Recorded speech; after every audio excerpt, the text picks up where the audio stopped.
এবারে আমরা দেখবো হানাফি মাযহাব কি বলে। এদেশের মানুষেরা হানাফি মাযহাব মানে।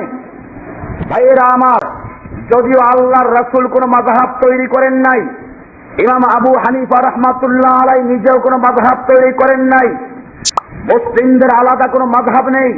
মুসলিমদের মাযহাবের নাম ইসলাম, মুসলিমদের তরিকার নাম ইসলাম, মুসলিমদের আকীদার নাম ইসলামের আকীদা। আজকে মুসলিম জাতিকে বিভিন্ন দলে দলে ভাগ করা হয়েছে। কেউ হানাফি, কেউ শাফি, কেউ মালিকি, কেউ চিশতি, কেউ কাদেরি, কেউ নকশবন্দি, কেউ মুজাদ্দিদি। এই ভাগগুলো আল্লাহর নবী করে যান নাই, এমনকি যেই ইমামদের নামে এই দলগুলো তৈরি করা হয়েছে তারাও করেন নাই। যদি প্রশ্ন করা হয় ইমাম আবু হানিফা রাহমাতুল্লাহ আলাইহি কোন মাযহাবের ছিলেন, আপনি কি বলবেন? ইমাম আবু হানিফা রাহমাতুল্লাহ আলাইহি কোন মাযহাবের ছিলেন? ইমাম শাফিঈ কোন মাযহাবের ছিলেন? মাযহাব তো ওনাদের নামে পরে তৈরি করো, ওনারা কোন মাযহাবের ছিলেন? ওনারা যেই মাযহাবের ছিলেন তার নাম রাসূলের মাযহাব। সাহাবায়ে কেরামদের মাযহাবের নাম ছিল কি? রাসূলের মাযহাব। আজকে মুসলিম জাতি আকীদা মানে আশআরী মাতুরিদি, মাযহাব মানে হানাফি শাফি হাম্বলি মালিকি, আর তরিকা মানে চিশতি কাদেরি নকশবন্দি মুজাদ্দিদি। এরপরে মুসলিমদেরকে হাজার হাজার ফেরকায় বিভক্ত করে আজকে ছাগলের মতো মার খাওয়ানো হচ্ছে। অথচ মুসলিমদের বলা হয়েছিল মুসলিমদের একজন ইমাম থাকবে। আল্লাহর রাসূল সাল্লাল্লাহু আলাইহি ওয়াসাল্লাম বলেছেন আল ইমামুজ জুন্নাহ, মুসলিমদের যিনি ইমাম থাকবে একজন মাত্র আমির থাকবে, সে হবে ঢাল। ইউকাতালু মিন ওয়ারাইহি, ঢালের আড়ালে যেরকম যুদ্ধ করে মুসলিমরা তেমনি ভাবে একজন ইমাম একজন আমিরের অধীনে ঐক্যবদ্ধ হয়ে মুসলিমদের পক্ষে আর শত্রুদের বিপক্ষে যুদ্ধ করতে থাকবে।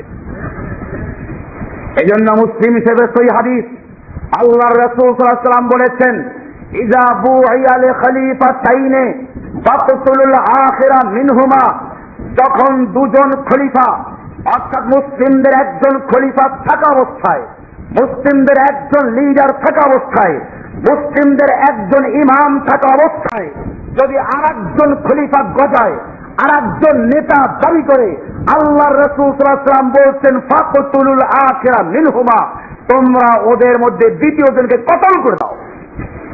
মুসলিম হিসেবে হাদিস মিশকাতের বাবুল ইমারা ওয়াল কাযা অনেকগুলো হাদিস আছে, সেখানে পরিষ্কার বলা আছে আইয়াম্মা কানা, সে ব্যক্তি যত বড় বুজুর্গ হোক, যত বড় পীর হোক, যত বড় আলেম হোক, যত বড় মুহাদ্দিস হোক, ইসলামে ফেরকা তৈরি করার সুযোগ নেই, তোমরা তাকে কতল করে দিয়ে ফেরকার নিষ্পত্তি করে দাও।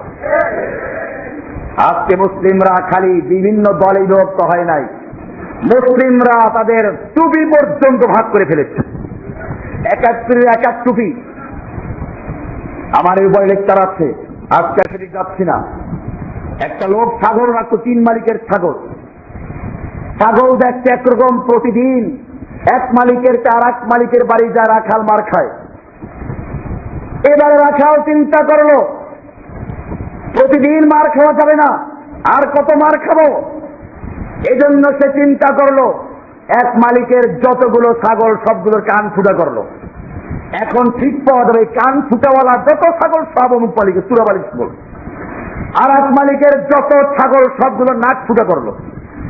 এখন থেকে নাক ফুটাওয়ালা যত ছাগল সবগুলো গুড়াবালির ছাগল, আর এক মালিকের ছাগলের গায়ে রং লাগাইল। এখন আর ছাগল চিনতে অসুবিধা নেই। ঠিক তেমনি ভাবে মুসলিম জাতির একক ইমামতকে খ্রিস্টানরা চুরি করে, তারা একজন পোপের নেতৃত্বে চলে, আর মুসলিম জাতিকে চিশতিয়া, কাদেরিয়া, নকশবন্দিয়া, মুজাদ্দিদিয়া হাজারো ফেরকায় বিভক্ত করে দিয়ে এরপরে তাদেরকে চিনা যায়। সেজন্য কারো টুপি পাঁচকল্লি, কারো গোল, কারো লম্বা টুপি পর্যন্ত ভাগ করেছে, পাগড়ির কালার পর্যন্ত ভাগ করে দিয়েছে।